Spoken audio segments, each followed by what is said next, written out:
Hello, എല്ലാവർക്കും നമസ്കാരം. എൻ്റെ പേര് ലോജിത്ത്. ഞാൻ റൊമാനിയയിലാണ് ഉള്ളത്.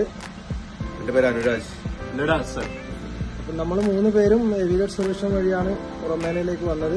നമ്മൾ വന്നിട്ടിപ്പം 17 ദിവസങ്ങൾ ഏകദേശം ആയിട്ടുണ്ട്.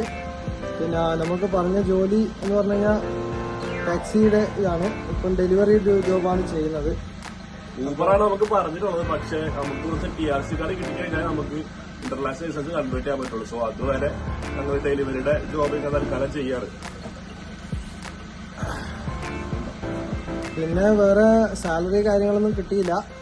നമുക്കിപ്പോൾ ഒരു മാസം എങ്ങനെയാണെന്ന് അറിയില്ല സാലറി ഉണ്ടല്ലോ. നമുക്കിപ്പോ വണ്ടിയൊക്കെ തന്നിട്ടുണ്ട്, സൈക്കിളുണ്ട്. അപ്പോൾ കുഴപ്പമൊന്നുമില്ല. തൽക്കാലം 3 മാസം TRC കാർഡ് കിട്ടുന്ന സൈക്കിൾ ഡെലിവറി ആണ്. 1 month ആയിട്ടില്ല. ഞങ്ങൾ വന്നിട്ട് 2 weeks ആയിട്ടുള്ളൂ. സോ 1 month കഴിഞ്ഞാൽ സാലറി കാർഡ് കിട്ടുള്ളൂ. ഇതുവരെയുള്ള റൂമും കാർഡൊക്കെ സെറ്റ് ആക്കി തന്നിട്ടുണ്ടായിരുന്നു. റൂമിന് വേണ്ടി ഞങ്ങൾ ചെയ്യുന്നുണ്ട്. പിന്നെ ഫുഡിന്റെ സാധനങ്ങളൊക്കെ വാങ്ങി തന്നിട്ടുണ്ട്. എല്ലാം ഓക്കെയാണ്. ഇതുവരെ കുഴപ്പമൊന്നുമില്ല. പിന്നെ എയർപോർട്ടിൽ നിന്നായാലും ഇവന്റ് ഡോക്ടർ വന്ന് ഞങ്ങൾ കൂട്ടിക്കൊണ്ട് റൂമിൽ കൊണ്ടാക്കി ഫുഡും കാർഡൊക്കെ വാങ്ങിച്ചു തന്നു. അങ്ങനത്തെ കാര്യങ്ങളൊക്കെ ഭയങ്കര സപ്പോർട്ടായിരുന്നു. ഇതുവരെ നമുക്ക് കുഴപ്പമൊന്നുമില്ല. പിന്നെ ഈ ഷോർട്ടായിട്ട് നമുക്ക് റിവ്യൂ പറയാൻ പറ്റൂല. ഞങ്ങൾ എന്തായാലും ഒരു 3 മാസം കഴിഞ്ഞ് ഞങ്ങൾ ഊബറിലേക്ക് കയറിയ ശേഷം വേറൊരു എന്തായാലും ഫുൾ റിവ്യൂ ആയിട്ട് ഇട്ടിട്ടുണ്ടാവും.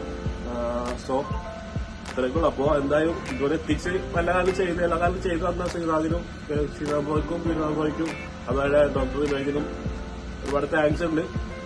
അപ്പോൾ എന്തായാലും ഒരു 10 months എന്തായാലും എടുക്കും. ഞങ്ങൾ ഒരു 10 monthsോളം വെയിറ്റ് ചെയ്തിട്ടുണ്ട്. ഞങ്ങളെല്ലാവരും പുറത്ത് വർക്ക് ചെയ്യുന്നതാണ്. മൂപ്പര് സൗദിയിലും ഞാൻ യുഎയിലും മൂപ്പര് ബഹ്റൈനിലും ഖത്തറിലും വർക്ക് ചെയ്യുന്നതാണ്. സോ അവിടെ ഞാൻ കൊടുത്തിട്ട് ഒരു 10 months ഞങ്ങൾക്ക് എന്തായാലും എടുത്തിട്ടുണ്ട്. സോ എന്തായാലും ടൈം എടുക്കും, കൊടുക്കാൻ ടൈം എടുക്കും.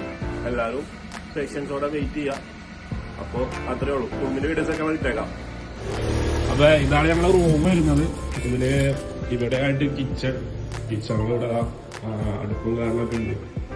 പിന്നെ വാശിയാണ്. പിന്നെ ഞങ്ങളുടെ സ്റ്റോറേജ് ഞങ്ങളുടെ ഏരിയ ആണ് ഇവിടെ ആയിട്ട് വരുന്നത്. പിന്നെ ഈ കാണുന്ന ബാത്റൂമാണ്. പിന്നെ എന്താ ഇവിടെ ഓൾറെഡി വേറെ റൂം കൂടി ഉണ്ട്. ഇവിടെ ആരും വന്നിട്ടില്ല. മുകളിലേക്ക് ഉണ്ട്, അമ്മമാരില്ല. പിന്നെ ഞങ്ങളെ റൂം വരുന്നത് ഇതിൻ്റെ ഉള്ളിലാണ്. ഇതാണ് റൂം വരുന്നത്. ഹീറ്ററും കാര്യങ്ങളൊക്കെ ഉണ്ട്. എല്ലാം ഓക്കെയാണ്. ഇവിടെ ഹാളിലായാലും ഒരു ഹീറ്ററുണ്ട്. അപ്പുറത്തെ റൂമിൽ ഹീറ്ററുണ്ട്.